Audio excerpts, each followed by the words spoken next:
भारी दुख लगुच जे बारवाटी स्टेडियम को भांगिया जो योजना करा जायछि एथिरे कटकिया मानकर भाववेग को कुठारघात होछि।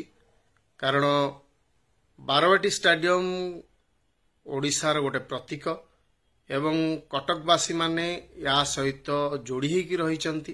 तेणु निश्चिंत भाव में मु सरकार को अनुरोध करी जे नवीकरण हेबा उचित एवं सौंदर्यीकरण हवा उचित एवं जो जो जगह गुड़ाक करा जाई पारिबो से जगह हो से आमर कौन विरोध नहीं।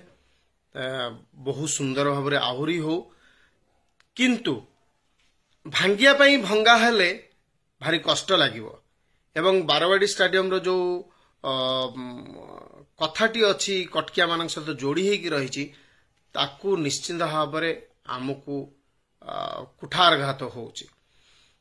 आ गोटे कथा होउची कहया चाहूची जे खाली सौंदर्यीकरण हेगले बा नवीकरण हेगले से कौन फरक पड़े नहीं। मुख्य कथा होउची केतेटा इंटरनेशनल मैच होउची। बारवाटी स्टेडियम परे बहुत गुड़े स्टेडियम भारत वर्ष तैयारी जोठी की बहु संख्यार इंटरनेशनल मैच होउची। नवीकरण हेगले से पुणी किस दिन पर पुराणा हो जदि इंटरनेशनल मैच रेगुलरली होउथुबो ताहाले सी रेगुलरली तादरे काम होउथुबो एवं सी सब मेंटेन हेकी रहिबो।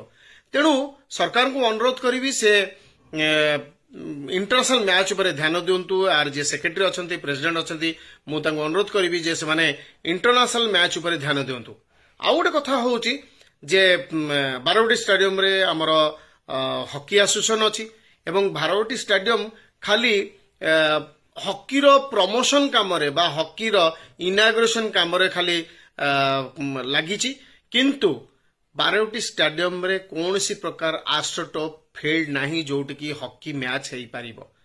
मु देखिछि मु जतबेले खेलुथिली सेतबेले बहुत प्लेयर माने कटक रु बाहर थिले जो माने कि हॉकी खेलुथिले एवं इंटरनेशनल मैच पर्यंत पहुंचीचंती एवं ओडिसा रु चारियाडू हॉकी प्लेयर माने आसुथिले मैच होउतला एवं ता भितरु बच्छा बच्छा प्लेयर माने भारत पई प्रतिनिधित्व मध्य करिसंती। किंतु परवर्ती समय रे जेहेतु आम पाखरे आस्ट्रोटॉप फील्ड नहीं सेहिथि पई आम कटक रे आउ हॉकी मैच हेई पारु नाही। एटा बहुत दुखर कथा। खाली इनाग्रेशन काम हबो किंतु हॉकी मैच हेई पारिबो नाही। आठू दुख कथा आउ किछि नाही। एठी हमर एसोसिएशन अछि एठी हमर सेक्रेटरी अछंती एठी हॉकी रो ऑफिस मध्य अछि किंतु एठी आस्ट्रोटॉप फील्ड नाही कि हॉकी प्लेयर आउ नूतन पीढ़ी रो तैयारी हेई पारु नाहंती। आउ गोटे बड़ दुखर कथा जेहेतु खेल विषय चली इंडोर स्टेडियम ओडिशा रे गोटिए होउची हमर बारवाटी पोर्ट भितर अछि। इंडोर स्टेडियम रो अवस्था कहिले न सरे।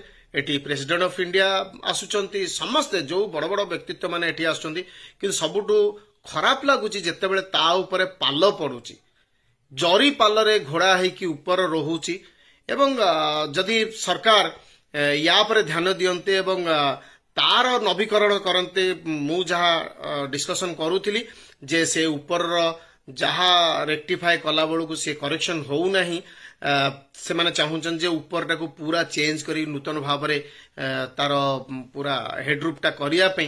तेणु मु अनुरोध करी जे तार मध्य नवीकरण करा जाऊ एवं खेल को प्रोत्साहन दियंतु एवं खेलाड़ी मानकू नूतन पीढ़ीर खेलाड़ी मानकू आगु को बढ़िया पई सुजोग दिया जाऊ एवं प्लेयर रो कारखाना तैयारी करा जाऊ प्लेयर मानकू तैयारी करा जाऊ एवं तांकू से सब सुविधा सुजोग दिया जाऊ जहा फल कि से माने निजो को ग्रूम करि परिबे। धन्यवाद। तेणु एई कथा पर ध्यान दियंतु जे बारवाटी स्टेडियम रो नवीकरण हेउ किंतु पूरा संपूर्ण भाव में डिमोलिश न करा जाऊ।